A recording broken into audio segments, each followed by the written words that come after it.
right, guys, welcome back to another episode of the Bridge the Gap Project. Today we have our first ever second time guest, so thanks to you. And today I just want to talk about my personal philosophy and how I approach that whole type of thing. Do you have a personal philosophy you live by or anything like that?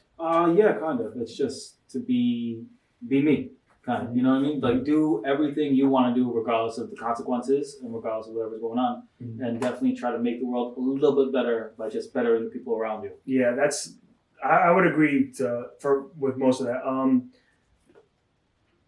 First of all, people don't know this. Like, the first time I had you on, people didn't know that you were my uncle. You're only 4 years older. Are you 3 years or 3 or 4? 3, yeah, sometimes 3 or 4. Yeah, depending. Puerto Rican shit that, we're so close in age.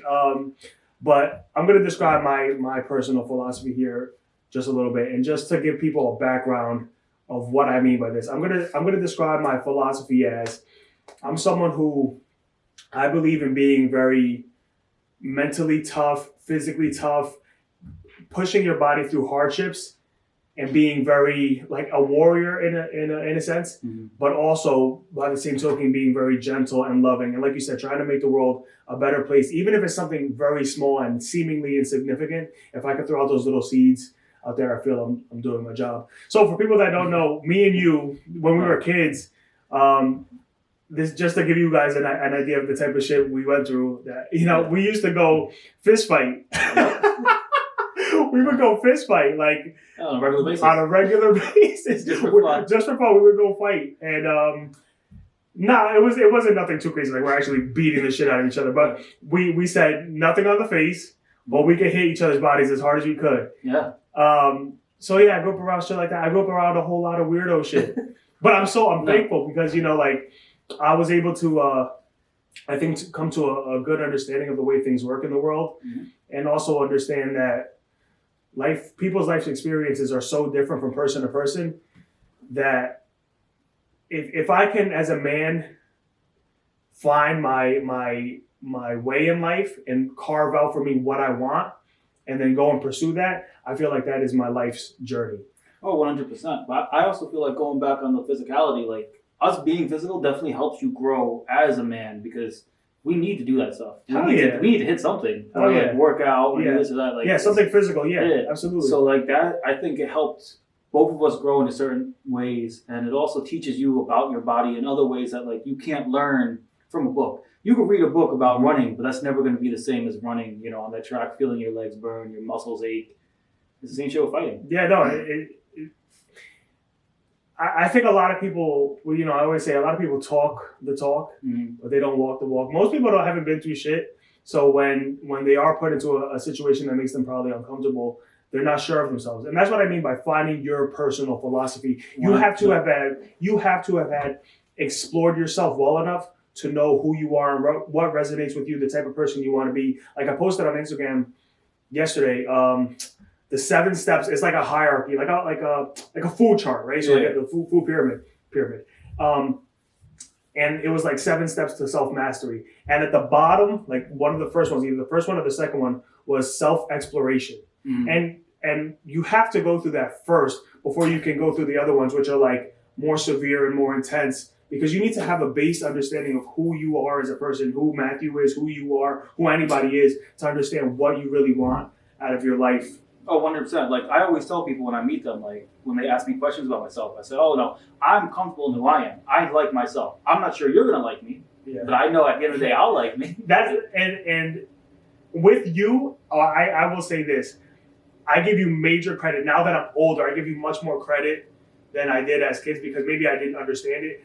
But what you just said is very true about yourself. That even if it rubs people the wrong way, not even rubs people the wrong way, even if it's the unpopular thing, you're going to be true to yourself and be yourself no matter what. And that's what we need more of in this world, because as you can tell, there's so many of us who are just like clones of one another. I don't want to say the word sheep, but they're drones. That's what I tell people at work all the time. Like, you guys are drones, and they're like, oh, you're rude. I'm like, nah. It's like, you guys don't think for yourselves. You don't make your own opinions. You just follow what everyone else is doing. Mm-hmm. So to piggyback on the us fighting thing, right? I'm just gonna give you guys a couple more scenarios I've been in, both good and bad. I wouldn't even say bad, just abnormal.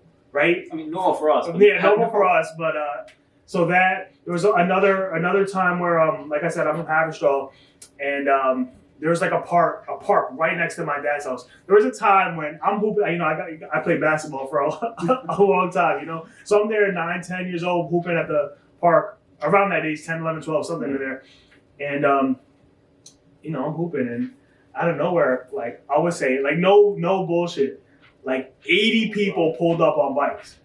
Yeah. 80 people. And I'm looking like, you know, like what's happening? Like what's going on? Yeah. You know, like I'm not, first of all, if you know my dad, like I'm not really scared of much. I'll just go get my dad. Like, you know what I'm saying? Like I'm not worried about you niggas. Yeah. Like I'm gonna go get my dad. But so I was looking around and then I see my uncle, but like not even on my dad's side, my mom's side of the family uncle walk in and they about to fight somebody. But I'm talking like, you guys gotta understand, this must be like, it's a whole neighborhood. I'm talking about like hundreds of people, and then imagine watching your uncle. And here's what I give my family the most credit in the world for. Like for real, this shit gives me joy. You're not a big dude. You're not tall. You're not a tall, I've never been a big dude. And whenever I see anybody in my family fight somebody, they always fight the bigger dude. They don't like my family don't pick. They know my size. Yeah. You gotta fight the bigger dude. Yeah. So yeah, I saw all types of weird, wild shit. But with that being said, also, I was taught at a very early age. Another quick little story. This was Halloween one year, and I was just walking around being a kid, and I plucked a leaf off of a branch of a tree, right? Something so small and insignificant. And somebody in my family was like, "Well, why would you do that? You're a murderer." I'm looking at him like, "What the fuck are you talking about?" But their message to me was really, when you take you take a living thing and just rip it off, what's the point of that? All life is sacred. All life should be treated with the same amount of respect. And I feel like people who have actually been to war, not actually like shooting guns war, but physical war, have gone through stuff within themselves, understand the importance of this type of stuff. And that's why you see a lot of fighters, a lot of people who have people who are elite in many fields. They have a kind of like a balance between this warrior philosophy that like culminates, and that's Mike Tyson, Kobe Bryant, whoever you want to call out. Like that's what I really view, and that's what I want my life to be about, is that I've etched out for me what I want to be. The rest of my life should be going and trying to be that man. And anytime, if I'm not working towards that, I'm doing a disservice to myself. Oh, 100%. That's really what I feel. You should always be 100% to yourself, no matter where you are, whether at work or this or that. Right. I agree with that 100%. Yeah. So now for you, being yourself, what other major takeaways do you have for your own life philosophy that you would like to, I guess, maybe if you're not even doing that now, but what would you like to? I definitely would like to impart the ideologies of creativity, understanding, and like value, right? So like with my son, like on a regular basis, we have fights, we do karate, we do wrestling, we do this, and then we go and take walks. We talk about nature, we talk about, the trees, we talk about plants, we talk about everything going on. There's no school right now, so gotta teach it myself. Right, yeah. But the understanding of time, the understanding of the value of things, people just take everything for granted. They don't realize, like you said, no one's really been challenged. No one's been challenged, I don't have a house today, so I gotta go to my friend's house. Or I don't have money today, how am I gonna eat? I don't have this. Like, they don't realize just the value of all these little innocuous things. It means so much. Another saying I always have is, let the little things add up to the big, right? So all those 100 little things you do with your girlfriend, with your wife, with your husband, with your family, those things add up to that big picture of you being the man that you are, or the woman you are. And they absolutely do. And they matter way more than you messing up one time or you doing one good deed.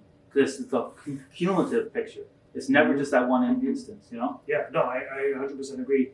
Like, for me, I look at, to me, the most attractive quality in a person, like if somebody has this, I'm like very attracted to you in a non-sexual way, but like I just think you're a dope person. It's people who, despite constant failures, no matter what, just keep going. Will continue to just be like, all right, cool, next. Let me go to the next one. Let me go to the next one. And like that type of stuff is amazing to me. No, it's beautiful, and we should all do it. And that's why I tell my son, I tell Lucas all the time, I say, Lucas, there's nothing wrong with failure. In fact, I want you to fail because that's how you learn. No one starts off running. Like we all start off crawling, we all fall down, we all walk, we all stumble. Right. That's life. Right. And people are so adverse to it because they feel like, oh, I'm a failure if I make a mistake. No, you need to make that mistake in order to succeed. Yeah, you need to be challenged. You need to know what you're capable of right now and what you're not capable of. That's where the growth is. Like you might want to get to here, but right now you're only here. Yeah. So each day you can strive for that. But if this is your end goal and you quit every time you get here because of comfort, and you never get to explore yourself to that deepest level because you don't know what the fuck you're made of. It's easy to quit. Comfort is easy. Anyone can choose. Anyone it's ever. easier to quit. It's the easiest thing ever to not. Exactly. It's easier to quit than to try. But like, not to quote Star Wars, because I'm actually not a Star Wars fan, but there's this Yoda quote that is like, do or do not. There is no try. That is the most profound thing, because it's like, yeah, you may or may not be able to do this. Cool. That's irrelevant. But what shouldn't be a question is your effort and how you. You're still going to put out that effort. Either you do it or you don't. Yeah. Based on half-ass. Right. Don't half-ass anything in life. All day. Right. Whole ass it every day. Exactly. Yeah, and I get asked a lot.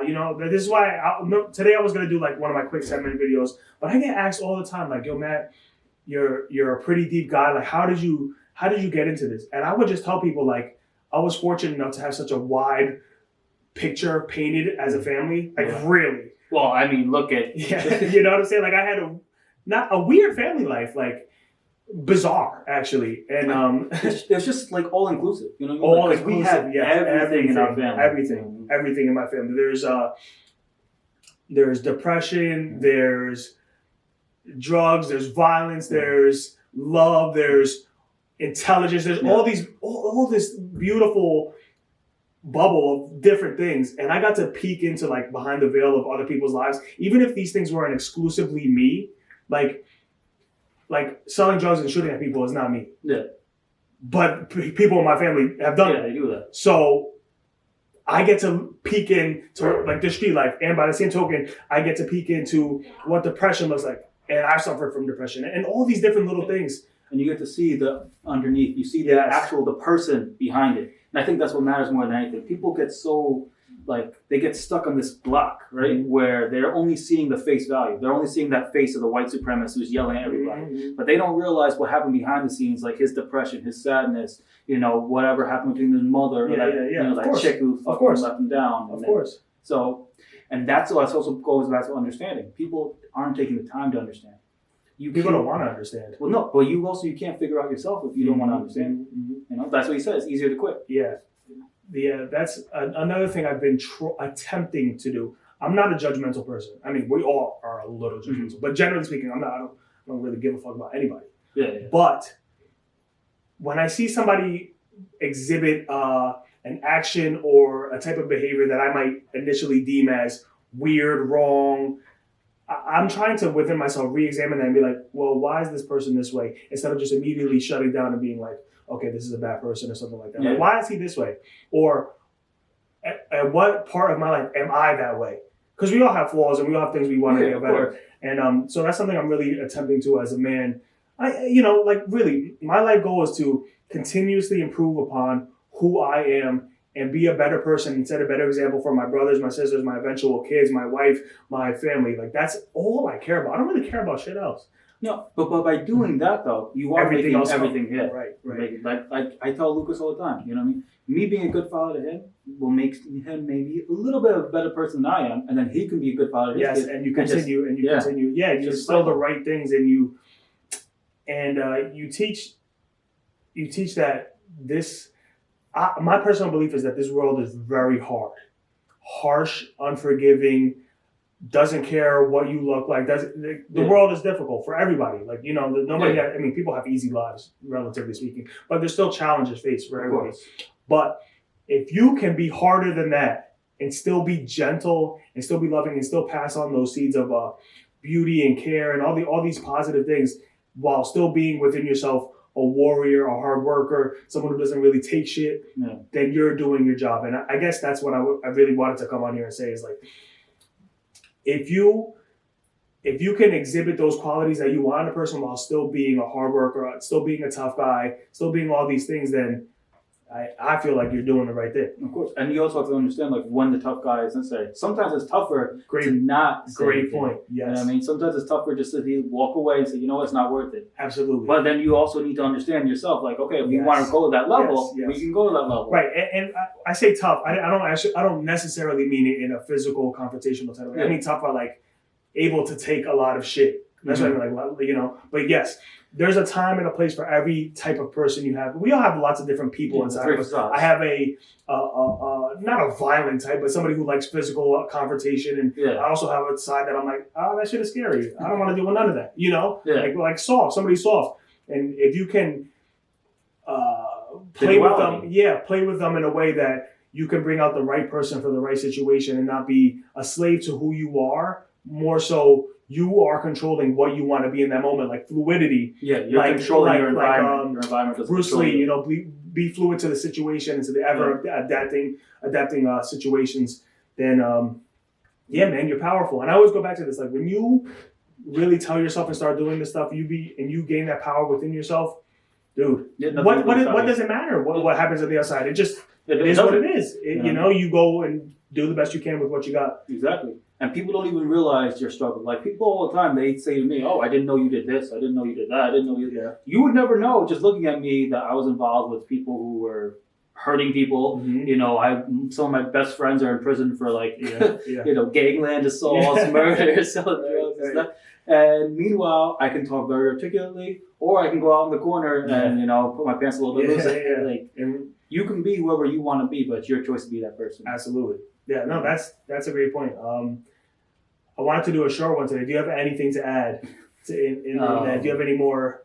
That was a great point. Yeah, to be able to change who you are, not be a different person, not be ungenuine, disingenuous. To still be yourself, but also be able to change your character in any given situation is a power. And a lot of people don't have the power. They're one thing all the time. They're always a tough guy. They're always scared. They're always this. And you just can't, because then whatever situation holds the power over you. Exactly. You're not controlling your environment. I've always wanted to be someone who, anything that takes power away from me, I don't want to deal with. I don't want to hear about that. Like people who like leave things up to chance, or people who say it's God's will, it's this. Yeah, so all that shit is like, sure, you can believe that, but why not hold as much of that power as you can? Because then you can determine as much of your life as you want. 100%. And less of it is up to chance. Yeah, you know? Like I have a dude at my job, he's 54 years old. Homie's a dishwasher, right? Mm-hmm. Like, what else? You know, you do what you gotta do. He's a little bit slow. Mm-hmm. But he's like, oh, I believe God has a plan for everyone. I'm like, so dude, God's plan for you is to be a dishwasher, bro? Mm-hmm. Like you can't, you see nothing better for yourself? You don't want to go better. Not even that. I don't care what your personal job is. That, you know, you could be, like, there's people who are CEOs of Fortune 500 companies who are probably pieces of shit. Oh, 100%. You know, like he could be a great person.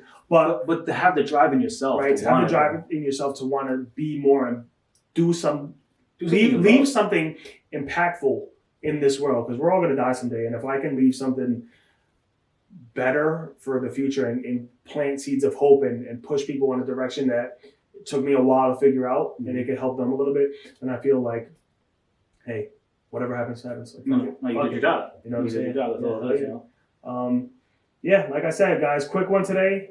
Anthony, thank you. We'll have you on again soon. And all right, peace.